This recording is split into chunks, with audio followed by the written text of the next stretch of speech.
Hello and welcome to this flexo.expert training course. This is a basic course designed to give you an introduction to the flexographic printing process. I hope you enjoy it.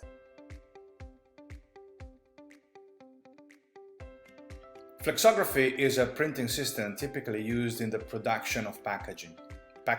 There are of course different printing systems, and they are classified according to the characteristics of the printing form that will. So far, we have learned that we can differentiate conventional printing systems from digital printing systems by the presence or absence of a fixed press ready for use.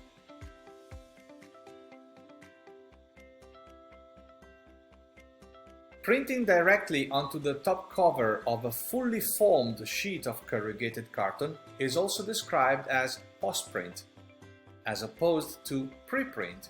You can see that flexography is the only printing system that features a soft printing plate of our printed product. Yes, because the print quality is determined by the quantity of ink, and therefore the analog's characteristics finally determine the print quality. The ink does not cover the substrate in a proper way. Moving to a lower volume with a better cell count ratio will provide higher print density, better ink coverage, lower ink consumption, less problems in production. Whether it is open blade or closed chamber, the inking section has one fundamental operation to do: remove the air from the cells that transferred ink onto the plate and replace it with fresh ink while ensuring that the wall surface of the analog's roll is uniformly filled. When the metering blade allows too much ink to flow, some of this ink will be picked by the plate, but the remaining ink situated over the cell walls will be captured by the containment blade, and it will build over its backside. Inside the inks we have two main parts: the pigment, that is the color component that determines the chromatic aspect of the ink on the final printed product, and the transparent vehicle that carries the color onto the substrate. And evaporating inks can be water-based or solvent-based, but the difference is not just using a different type of evaporating component. They have a different structure, they have a different chemical behavior, and they have different needs during their usage. Be careful then with your press components like analog's rolls, because the chemical reaction that happens when drying water-based inks is irreversible. pH of water-based inks must be around 9 to print correctly, let's say between 8.5 and 9.5. Alkaline components tend to evaporate during printing and the pH goes down. We normally use the term ink transfer, but in reality the ink does not transfer or move from one surface to the other one. It splits between the two surfaces. Of course, starting with the same total volume, the quantity of pigment in UV is higher. But if we compare the two inks with the same amount of pigment, so supposedly a very similar color appearance or density, we notice that curing inks actually require approximately 50% total volume more than the evaporating inks. From this, we can reverse calculate back to the analog's volume. Of course, any higher volume will mean to have all those problems of too much ink that we have already learned. Or we print one single ink that is prepared in the press room with an ink formulation system that relies on the behavior where food is in physical contact with the inner, unprinted side of the packaging. Migration can happen by contact or set-off when printed ink or varnish on one side of the substrate gets in contact with the inner side of the packaging. That has thin plates used for high-quality packaging on film and paper, labels, folding carton. They are made with digital imaging holding extreme highlights. To understand what happens, think of the point of contact between analogs and plate. We have seen that there could be reasons why the ink transfer. The polymer in oxygenated areas remains soluble and is removed during the developing process. During the main exposure of lamps plates, the top surface of the plate is directly exposed to oxygen during polymerization.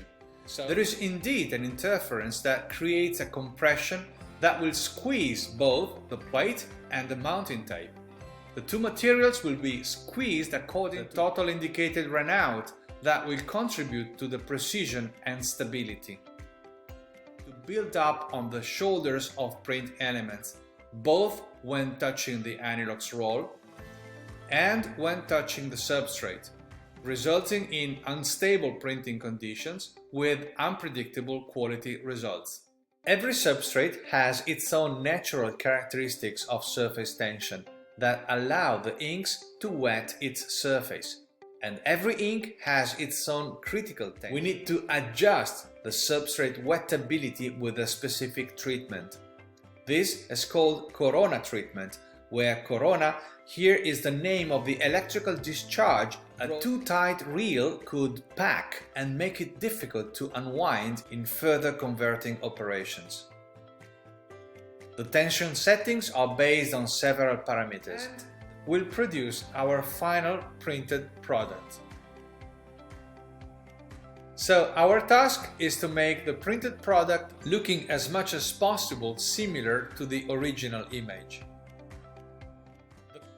We can measure ink density with an instrument called densitometer that computes the intensity of the light that is reflected. It requires three measurements: the plain substrate without ink that will give the maximum reflection, the full solid ink that will give the minimum reflection, and the tone value that will have a partial reflection in between.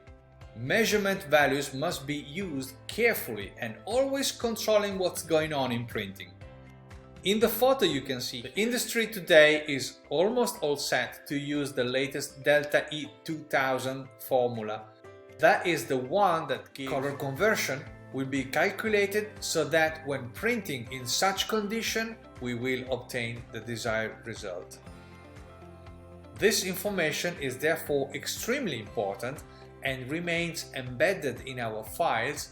Can you show me the characterization data of your printing conditions? It's not like I don't trust you, but I want to see how is your printing system treating the colors. You can be very careful because all of this works only if a printing process can be repeatedly restored to a prior printing condition, and that condition can be maintained both within a run and within runs.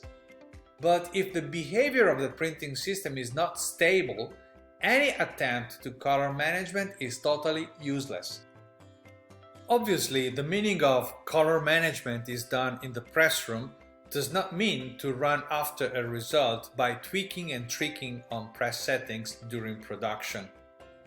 The resulting green is likely to have problems of changes in hue. It will move towards cyan or towards yellow.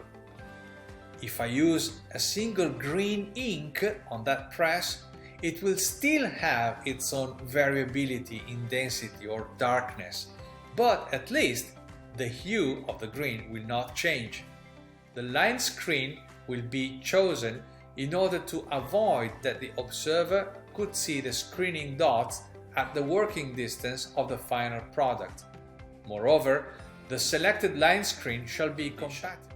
Of course, this condition was the result of a complete calibration process including optimization, fingerprint and characterization, and the color profile was calculated from then with yellow, orange, magenta and black, then with magenta, violet, cyan and black, and then with cyan, green, yellow and black, and then merge all data together to create the profile. However, printing in expanded gamut does not mean to add extra inks to color separations.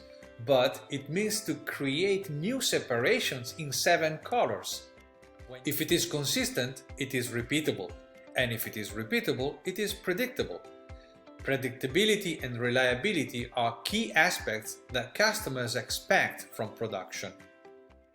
This is a fundamental test to define what is the optimal ink volume to obtain the desired results for the designated printing condition, considering plate properties, mounting adhesive, inks, substrate, and so on. Frankly speaking, the most demanding part of the fingerprint test is the measurement and analysis, because it is necessary to evaluate a sufficient number of printed samples that could be representative of the normal behavior of our printing system.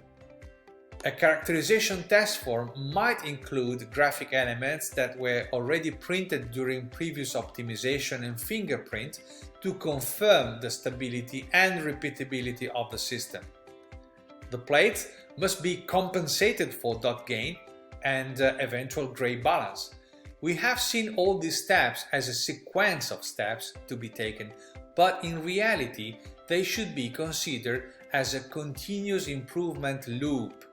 Because the need for continuous improvement, let me steal a few words from Mr. Deming that say that if you cannot describe what you're doing as a process, then you don't know what you're doing.